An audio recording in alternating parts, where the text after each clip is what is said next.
Las puertas de la percepción.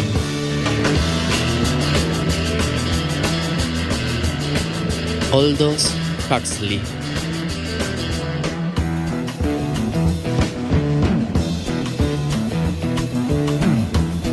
Parte 2.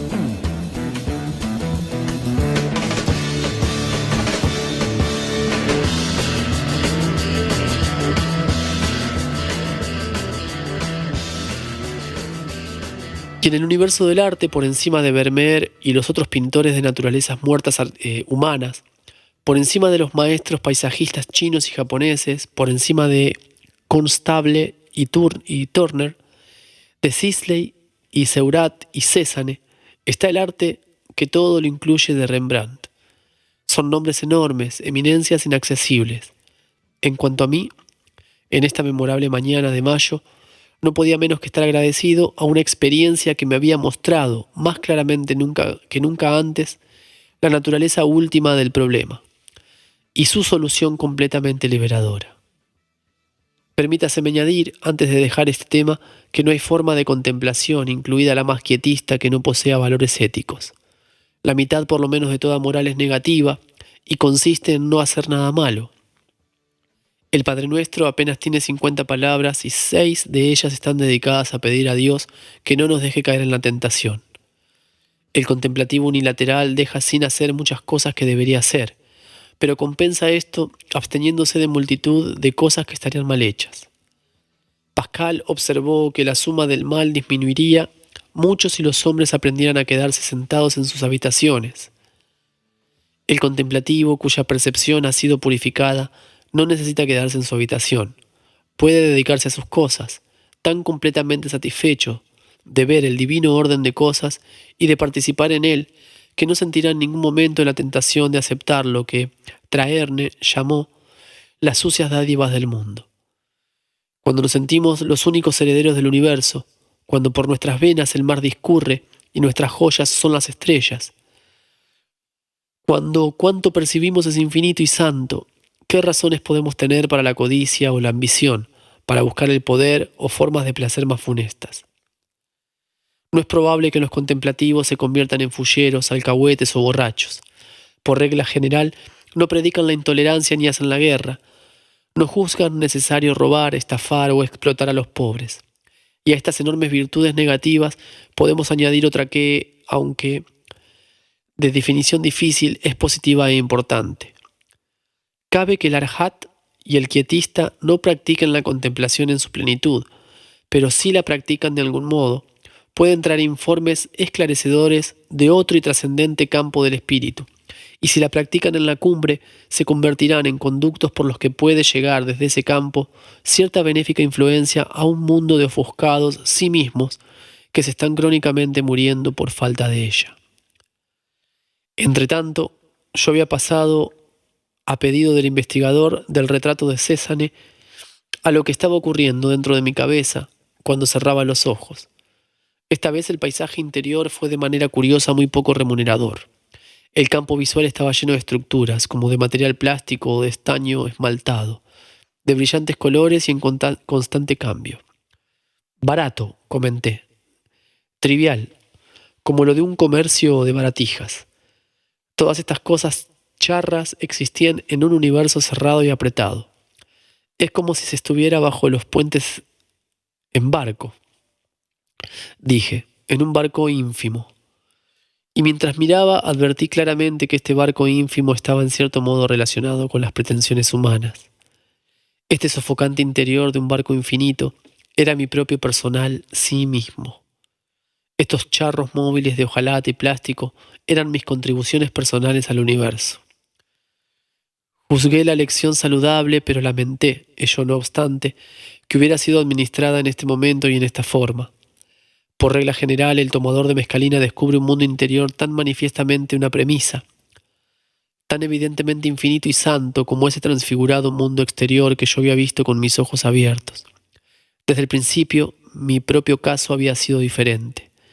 La mescalina me había procurado temporalmente la facultad de ver cosas con los ojos cerrados, pero no pudo, por lo menos no lo hizo en esta ocasión, revelar un paisaje interior que fuera ni remotamente comparable a mis flores, mi silla o mis pantalones de allá afuera. Lo que me había permitido percibir dentro no era el Dharma cuerpo en imágenes, sino mi propia mente. No la arquetípica identidad, sino una serie de símbolos. En otros términos, un sustitutivo de fabricación casera para la identidad. La mayoría de los imaginativos se transforman con la mescalina en visionarios. Algunos de ellos, y son tal vez más numerosos de lo que generalmente se supone, no necesitan transformación, son visionarios todo el tiempo. La especie mental a la que Blake pertenecía está muy difundida hasta en las sociedades urbanas industriales de nuestros días. El carácter único del poeta-artista no consiste en el hecho, para citar su catálogo descriptivo, de que varía realmente estos maravillosos originales llamados el querubín en las Sagradas Escrituras. No consiste en el hecho de que estos maravillosos originales, percibidos en mis visiones, eran a veces de 100 pies de estatura, todos con un significado mitológico y recóndito. Consiste únicamente en la capacidad de este hombre para expresar en palabras o de manera algo menos lograda, en línea y color, alguna indicación por lo menos de una experiencia no extraordinariamente desusada. El visionario sin talento puede percibir una realidad interior no menos tremenda, hermosa y significativa que el mundo contemplado por Blake, pero carece totalmente de la capacidad de expresar, en símbolos literarios o plásticos, lo que ha visto. Resulta manifiesto de la constancia religiosa y de los monumentos sobrevivientes de la poesía y las artes plásticas, que en la mayoría de los tiempos y lugares los hombres han atribuido más importancia al paisaje interior que a las experiencias objetivas, y han atribuido a lo que veían con los ojos cerrados con una significación espiritualmente más alta que a lo que veían con los ojos abiertos. La razón: la familiaridad engendra el desdén y el cómo sobrevivir es un problema cuya urgencia va de lo crónicamente tedioso al auténtico tormento. El mundo exterior es aquello a lo que nos despertamos cada mañana de nuestras vidas. Es el lugar donde, nos guste o no, tenemos que esforzarnos por vivir. En el mundo interior no hay en cambio ni trabajo ni monotonía. Lo visitamos únicamente en sueños o en la meditación, y su maravilla es tal que nunca encontramos el mismo mundo en dos sucesivas ocasiones. ¿Cómo puede extrañar entonces que los seres humanos, en su búsqueda de lo divino, hayan preferido generalmente mirar hacia adentro? Generalmente, pero no siempre. En su arte, del mismo modo que en su religión, los taoístas y los budistas zen miraban, más allá de las visiones, al vacío, y a través del vacío, a las 10.000 cosas de la realidad objetiva. A causa de su doctrina del verbo hecho carne, los cristianos hubieran debido ser capaces, desde el principio, de adoptar una actitud análoga frente al universo que los rodeaba, pero como consecuencia de la doctrina del pecado, les resultaba ortodoxa y comprensible una expresión de total negación del mundo y hasta de su condenación.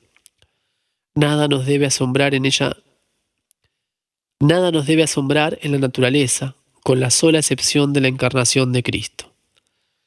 En el siglo XVII la frase del alemán parecía tener sentido. Hoy suena una locura. La elevación de la pintura de paisajes al rango de forma de arte mayor se produjo en China hace unos 1000 años, en Japón hace unos 600 años y en Europa hace unos 300. La ecuación del Dharma cuerpo con el seto fue formada por esos maestros zen que unieron el naturalismo taoísta con el trascendentalismo budista. Fue, por tanto, únicamente en el lejano oriente donde los paisajistas consideraron conscientemente su arte como religioso. En Occidente, la pintura religiosa consistía en retratar a santos personajes, en ilustrar textos sagrados. Los paisajistas se consideraban a sí mismos artistas seculares. Hoy reconocemos en Seurat a uno de los supremos maestros de lo que podría ser llamada pintura mística de paisajes. Y sin embargo, este hombre, que fue capaz más efectivamente que cualquier otro de expresar lo uno en los muchos, se indignaba cuando alguien le alababa por la poesía de su trabajo. «Yo me limito a aplicar el sistema», protestaba. En otros términos, era meramente un pointillist. Y a sus propios ojos, nada más. Se cuenta una anécdota análoga de John Constable. Hacia el fin de su vida, Blake conoció a Constable en Hampstead y contempló uno de los bocetos del joven artista. A pesar de su desdén por el arte naturista, el anciano visionario advertía algo bueno cuando lo veía, salvo, desde luego, si se trataba de Rubens. Esto no es dibujo, esto es inspiración, exclamó. Yo he tratado de que sea dibujo, fue la característica respuesta de Contable. Los dos hombres tenían razón. Era dibujo, preciso, veraz y era al mismo tiempo inspiración. Inspiración de un orden tan alto por lo menos como la de Blake. Los pinos del Heath habían sido vistos verdaderamente como identificados con el Dharma cuerpo. El boceto era una expresión necesariamente impresionante de lo que una percepción purificada había revelado a los ojos abiertos de un gran pintor, de una contemplación según la tradición de Wordsworth y Whitman, del Dharma cuerpo como seto y de visiones como las de Blake. De los originales maravillosos, dentro del espíritu, los poetas contemporáneos se han retirado a una investigación de lo subconsciente personal y a una expresión en términos sumamente abstractos, no del hecho dado objetivo, sino de meras nociones científicas y teológicas. Y algo parecido ha sucedido en el campo de la pintura. Aquí hemos experimentado un abandono general del paisaje, la forma artística predominante en el siglo XIX. Este abandono del paisaje no ha sido para pasar a eso otro, al dato divino interior, a que se han dedicado la mayoría de las escuelas tradicionales del pasado, al mundo arquetípico donde los hombres han hallado siempre las materias primas del mito y de la religión. No, ha sido un paso del dato exterior a lo subconsciente personal, a un mundo mental más escuálido y más herméticamente cerrado que inclusive el mundo de la personalidad consciente. ¿Dónde había visto yo antes esas chucherías de hojalata y materias plásticas? En cualquiera de las galerías que expone lo último en arte no representativo. Alguien trajo un fonógrafo y puso un disco. Escuché con placer, pero no experimenté nada comparable al apocalipsis de flores y franela que había visto. ¿Podrá oír un músico naturalmente dotado las revelaciones que fueron para mí exclusivamente visuales? Sería interesante hacer el experimento. Pero aunque no transfigurado, aunque reteniendo su cualidad y su intensidad normales, la música contribuyó un poco a mi comprensión de lo que me había sucedido y de los grandes problemas que los sucesos habían planteado. De modo curioso, la música instrumental me dejaba frío. El concierto para piano en do menor de Mozart fue interrumpido después del primer movimiento y reemplazado por los discos de unos madrigales de Gesualdo. Esas voces, comenté con agrado, esas voces son una especie de puente que devuelve al mundo humano. Y continuaron siendo un puente hasta cantando la más alarmantemente cromática de las composiciones del Príncipe Loco.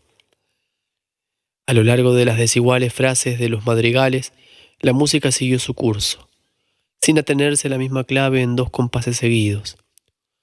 En Gesualdo, ese fantástico personaje de un melodrama de Webster, la desintegración psicológica hasta había exagerado y llevado al extremo una tendencia inherente a la música modal, como opuesta a la plenamente tónica. Las obras resultantes sonaban como si hubieran sido escritas por el posterior Schoenberg. Y sin embargo me sentí obligado a decir, mientras escuchaba estos extraños productos de una psicosis de la contrarreforma trabajando sobre una tardía forma artística medieval. Sin embargo, no importa que esté totalmente en pedazos. Todo está desorganizado, pero cada fragmento individual está en orden. Es un representante de un orden superior. El orden superior prevalece hasta en la desintegración. La totalidad está presente hasta en los pedazos rotos. Más claramente presente tal vez que en una obra completamente coherente. Por lo menos no se nos crea una sensación de falsa seguridad con un orden meramente humano, meramente fabricado.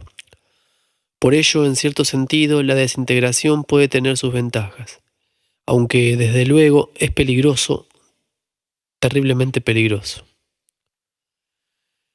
De los madrigales de Gesualdo pasamos en un salto de 3 siglos a Alban Berg y la serie lírica. Esto va a ser un infierno, anuncié. Pero según se vio, me equivoqué. En realidad, la música parecía casi cómica, sacada del fondo del subconsciente personal. La angustia sucedió a la angustia de 12 tonos. Pero lo que me impresionaba era únicamente la esencial incongruencia entre una desintegración psicológica todavía más completa que la de Gesualdo y los prodigiosos recursos, en talento y técnica, empleados para su expresión. «Qué pena se está dando a sí mismo», comenté, con una burlona falta de simpatía. Katzenmusik, una Katzenmusik erudita. Y finalmente, después de unos cuantos minutos más de zozobra, ¿a quién le importa lo que se siente? ¿Por qué no se dedica a otra cosa? Como crítica de lo que indudablemente era una obra muy notable, mis palabras resultaban injustas e impropias, pero no, a mi juicio, ajenas al asunto. Las cito en lo que valen y porque es así como reaccioné en un estado de pura contemplación ante la serie lírica. Cuando terminó la música, el investigador propuso un paseo por el jardín. Acepté, y aunque mi cuerpo parecía haberse disociado casi completamente de mi mente, o para ser más exacto, aunque mi conciencia del transfigurado mundo exterior no estaba ya acompañada por una conciencia de mi organismo físico. Conseguí levantarme, abrir la puerta, ventana y salir con solo un mínimo de vacilación. Era curioso, desde luego, sentir que yo no era el mismo que estos brazos y piernas de afuera, que todo este conjunto objetivo de tronco, cuello y hasta cabeza. Era curioso, pero pronto se quedaba acostumbrado a ello. Y de uno u otro modo, el cuerpo parecía perfectamente capaz de mirar por sí mismo. Claro está que en realidad siempre sabe cuidarse. Todo lo que el ego consciente puede hacer es formular deseos, realizados luego por fuerzas a las que apenas gobierna y a las que no comprende en absoluto. Cuando hace algo más, cuando por ejemplo se empeña en algo, se preocupa, siente aprensión por el futuro, disminuye la efectividad de esas fuerzas y hasta puede ser causa de que el desvitalizado cuerpo caiga enfermo. En mi estado presente, la conciencia no se refería a un ego. Estaba, por decirlo así, en sí misma. Esto significaba que la inteligencia fisiológica que gobierna el organismo también se sentía autónoma. Por el momento, el neurótico entrometido que en las horas de vigilia trata de dirigir el espectáculo quedaba por suerte al margen. Desde la puerta-ventana me dirigía a una especie de pérgola cubierta en parte por un rosal trepador y en parte por listones de 1 pulgada de ancho, con media pulgada de espacio entre ellos. Brillaba el sol y las sombras de los listones formaban un dibujo de cebra en el piso y en el asiento y el respaldo de la silla de jardín, que se hallaba al fondo de la pérgola. Esta silla, ¿la olvidaré alguna vez? Allí donde las sombras caían sobre la lona de la tapicería, las franjas de un añil a la vez profundo y brillante alternaban con otras de una incandescencia tan intensa que era difícil creer que no estuvieran hechas de fuego azul. Durante un lapso que pareció inmensamente largo, miré sin saber, inclusive sin desear saber, lo que tenía delante. En cualquier otro momento hubiera visto una silla con alternadas franjas de luz y de sombra. Hoy el precepto se había tragado al concepto. Yo estaba tan completamente absorbido por el mirar, tan fulminado por lo que realmente veía, que no podía darme cuenta de ninguna otra cosa. Muebles de jardín, listones, luz de sol, sombras. Todas estas cosas no eran más que nombres y nociones, meras verbalizaciones para propósitos utilitarios y científicos después del suceso. El suceso era esta sucesión de bocas, de azulados hornos, separadas por golfos de insondable genciana. Era algo indescriptiblemente maravilloso, hasta el punto de ser casi aterrador. Y de pronto tuve un vislumbre de lo que se debe sentir cuando se está loco. La esquizofrenia tiene sus paraísos, del mismo modo que sus infiernos y sus purgatorios. Y recuerdo lo que un viejo amigo muerto años ha me dijo acerca de su mujer loca. Un día, en las primeras fases de la enfermedad, cuando la desgracia tenía todavía intervalos lúcidos, mi amigo había ido al hospital para hablarle de los hijos.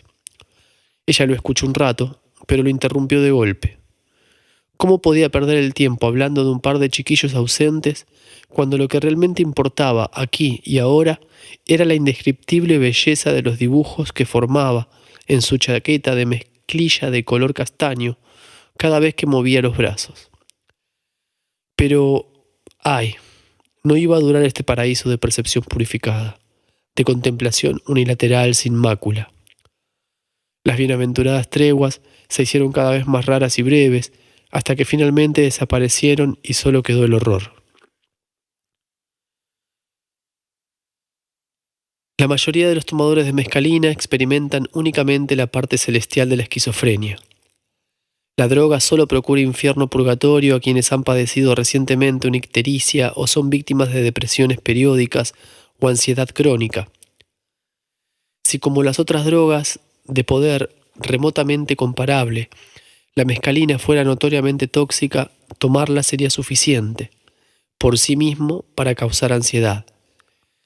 Pero la persona razonablemente sana sabe por adelantado que en lo que a ella se refiere, la mescalina es completamente inocua, que sus efectos pasan al cabo de 8 o 10 horas, sin dejar rastros, y por consiguiente, deseos de renovar la dosis. Fortificado por este conocimiento, se embarca en el experimento sin miedo, es decir, sin ninguna predisposición a convertir una experiencia excepcionalmente extraña y poco humana en algo espantoso, en algo verdaderamente diabólico. Ante una silla que parecía el juicio final, o para ser más exactos, ante un juicio final que al cabo de mucho tiempo y con seria dificultad reconocí como una silla, me vi de pronto en los lindes del pánico. Tuve bruscamente la impresión de que el asunto estaba yendo demasiado lejos. Demasiado lejos, aunque fuera una ida hacia una belleza más intensa, hacia un significado más profundo. El miedo, según lo advierto al analizarlo en retrospectiva, era a quedar aplastado, a desintegrarme bajo la presión de una realidad más poderosa de la que una inteligencia, hecha a vivir la mayor parte del tiempo en el cómodo mundo de los símbolos, podía soportar.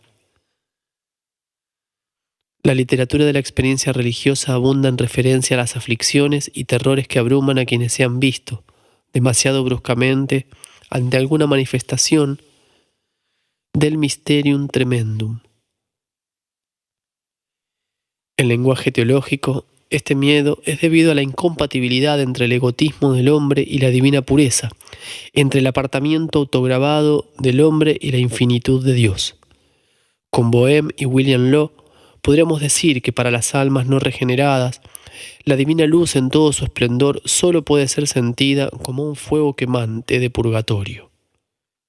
Se halla una doctrina casi idéntica en el libro tibetano de los muertos, donde se describe el alma del difunto como huyendo angustiada de la clara luz del vacío y hasta las luces menores y mitigadas, para lanzarse de cabeza a la confortadora oscuridad del sí mismo, como ser humano renacido o hasta como animal, infeliz espectro o habitante del infierno. Cualquier cosa antes que el brillo abrasador de la realidad sin mitigaciones. Cualquier cosa.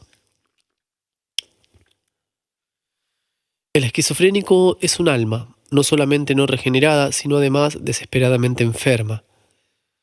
Su enfermedad consiste en su incapacidad para escapar de la realidad interior y exterior y refugiarse, como lo hace habitualmente la persona sana, en el universo de fabricación casera del sentido común, en el mundo estrictamente humano de las nociones útiles, los símbolos compartidos y las convenciones socialmente aceptables. El esquizofrénico es como un hombre que está permanentemente bajo la influencia de la mescalina y que por tanto no puede rechazar la experiencia de una realidad con la que no puede convivir porque no es lo bastante sano, que no puede explicar por qué se trata del más innegable y porfiado de los hechos primarios, y que al no permitirle nunca mirar el mundo con ojos meramente humanos, le asusta hasta el punto de hacerle interpretar su inflexible esquivez, su abrasadora intensidad de significado, como manifestaciones de malevolencia humana o hasta cósmica, de malevolencia que reclama las más desesperadas reacciones, desde la violencia asesina en un extremo de la escala hasta la catatonía o suicidio psicológico en el otro. Y una vez que nos lanzamos por la infernal cuesta abajo, ya no hay modo de que nos detengamos. Esto resultaba ahora evidentísimo. Si se emprendiera la marcha por el mal camino, dije, contestando a las preguntas del investigador. Cuanto sucediera sería una prueba de la conspiración de que se es víctima. Todo se justificaría a sí mismo. No se podría suspirar sin saberlo parte de la conspiración. Entonces, ¿usted cree saber dónde se encuentra la locura? Contesté con un sí, rotundo y muy sentido. ¿Y no podría usted dominarla? No, no podría dominarla. Si se empieza con el miedo y el odio como premisa mayor, hay que ir hasta la conclusión. ¿No podrías, me preguntó mi mujer, fijar tu atención en lo que el libro tibetano de los muertos llama la clara luz? Vacilé. ¿Mantendrías alejado el mal si pudieras fijarla? ¿O es que no podrías fijarla? Medité un rato sobre la pregunta. Tal vez pudiera fijarla, contesté finalmente, pero únicamente si hubiera alguien que me hablara de la clara luz. No habría modo de hacerlo por sí mismo.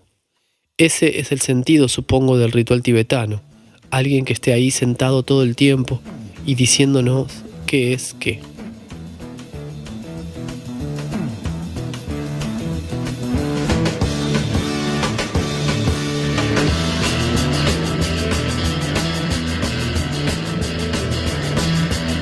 Fin